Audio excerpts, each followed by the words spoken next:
इन disease है। पिछले हम लोग लगभग 1.5 महीने से देख रहे हैं कि इसका जो गौवंश है वो इसमें अधिक से अधिक संख्या में ग्रसित होता जा रहा है और ये बीमारी लगभग हमारे पूरे प्रदेश के अंदर और हमारे प्रदेश के साथ साथ जितने भी साथ में लगते प्रदेश हैं, चाहे हम गुजरात की बात करें, हरियाणा की बात करें, उधर हम लोग पंजाब की बात करें, इधर उत्तर प्रदेश की बात करें, तो इन सब राज्यों में भी धीरे धीरे ये बीमारी फैल रही है। यद्यपि सभी राज्य सरकारों के द्वारा और भारत सरकार के द्वारा इसकी रोकथाम के लिए प्रयास किए जा रहे हैं, लेकिन ये क्योंकि आपको जैसे पता है कि ये बीमारी एक वायरस से फैलती है और ये जो वायरस है, ये जो बीमारी फैलती है, ये वायरस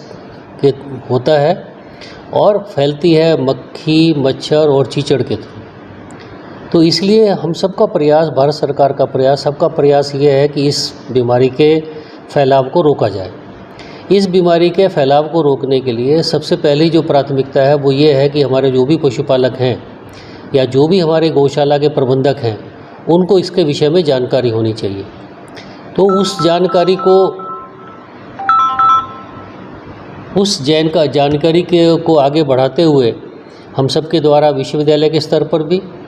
और राज्य सरकार के स्तर पर भी, पशुपालन विभाग के माध्यम से भी हम सब मिलकर के ये प्रयास कर रहे हैं कि हम आप लोगों के माध्यम से, चाहे वो न्यूज़पेपर के माध्यम से हो, इलेक्ट्रॉनिक मीडिया के माध्यम से हो, और हम लोगों ने कुछ पोस्टर भी छपवाए थे, सब लोग उसके माध्यम से इसकी बात कर रहे हैं कि किस प्रकार से हम पशुपालकों को इसके बारे में जागरूक कर सकते हैं और कुछ हद तक हम उसमें सफल भी हुए। उसके बाद नंबर 2 पर आता है कि जो पशु जो बीमार हो चुका है, जो गौवंश इस बीमारी से ग्रसित हो चुका है, उसके उपचार के लिए, इसके लिए कोई बहुत स्पेसिफिक कोई ऐसी दवाई नहीं है, क्योंकि जैसा आप जानते हैं कि वायरस के अगेंस्ट में कोई बहुत प्रभावी दवाई उपलब्ध नहीं होती है। तो इसके लिए सिर्फ ये है कि जो जो लक्षण आपको नज़र आ रहे हैं, उन लक्षणों के हिसाब से ही हम लोग उनके उपचार का प्रयास कर रहे हैं और उसके लिए राज्य सरकार के द्वारा, भारत सरकार के द्वारा और अन्य प्रदेशों में भी राज्य सरकारों के द्वारा पशुपालन विभाग के माध्यम से दवाई उपलब्ध करवाई जा रही है।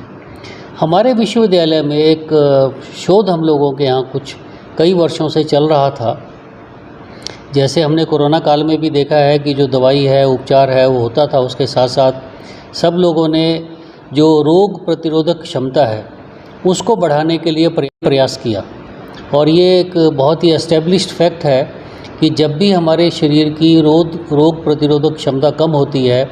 तो इस प्रकार की बीमारियां हमारे शरीर पर ज़्यादा दुष्प्रभाव डालती हैं। तो जो हमारे विगत वर्षों में यहाँ पे अलग अलग विभागों में शोध हुआ है, उस शोध के आधार पे हमारे वैज्ञानिकों ने, विश्वविद्यालय के वैज्ञानिकों ने एक प्री मिक्स तैयार किया है। वो एक किस्म से पाउडर है। उस पाउडर के अंदर कुछ औषधीय पौधे हम लोगों ने डाले हैं, उसके अंदर कुछ विटामिन्स हैं, कुछ मिनरल्स हैं, कुछ एसेंशियल एलिमेंट्स हैं, उन सब को मिलाकर एक हमने कॉम्बिनेशन तैयार किया है और उसकी कीमत तकरीबन 500 रुपये प्रति किलो है और एक पशु को एक बार में 50 ग्राम का जो पाउडर है वो दिया जाता है। उसको आप आटे में मिला करके खिला सकते हैं, उसको गुड़ में मिला के खिला सकते हैं, उसको पानी में घोल के पिला सकते हैं। और जब से हम लोगों ने वो देना शुरू किया है, हमारे यहाँ उसकी बहुत ज़्यादा डिमांड भी आ रही है। बहुत सारे लोग जो है वो खाली राजस्थान के नहीं, अन्य प्रदेशों से भी हमारे पास डिमांड आ रही है और हम लोग काफ़ी अच्छी मात्रा में उसको बनाने का प्रयास भी कर रहे हैं, लेकिन फिर भी उसकी मांग इतनी अधिक है कि हमारे लिए उसकी पूर्ति करना संभव नहीं है।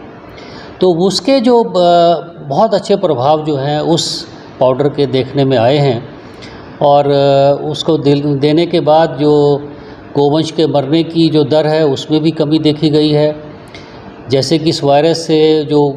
गाय गाभन होती हैं उनमें बच्चा गिरने की, अबॉर्शन की समस्या रहती है, उसके ऊपर भी कुछ अच्छे प्रभाव देखे गए हैं। इसमें जो पशु की जो दूध उत्पादन की क्षमता है वो कम हो जाती है, उसका भी देखा गया है कि वो पशु जल्दी ही दूध में भी आ जाता है। तो इस प्रकार का शोध हमारे विश्वविद्यालय में हुआ है और बाकी हम अपने जितने हमारे विश्वविद्यालय के 3 वेटनरी कॉलेज हैं, हमारे पास 16 पशु विज्ञान केंद्र हैं, 1 कृषि विज्ञान केंद्र है। तो हमारे जितने भी संस्थान हैं, हम अपने संस्थान के वैज्ञानिकों के माध्यम से प्रयास कर रहे हैं कि हम जो है अधिक से अधिक पशुपालकों को इस बीमारी के बारे में जागरूक कर सकें। धन्यवाद।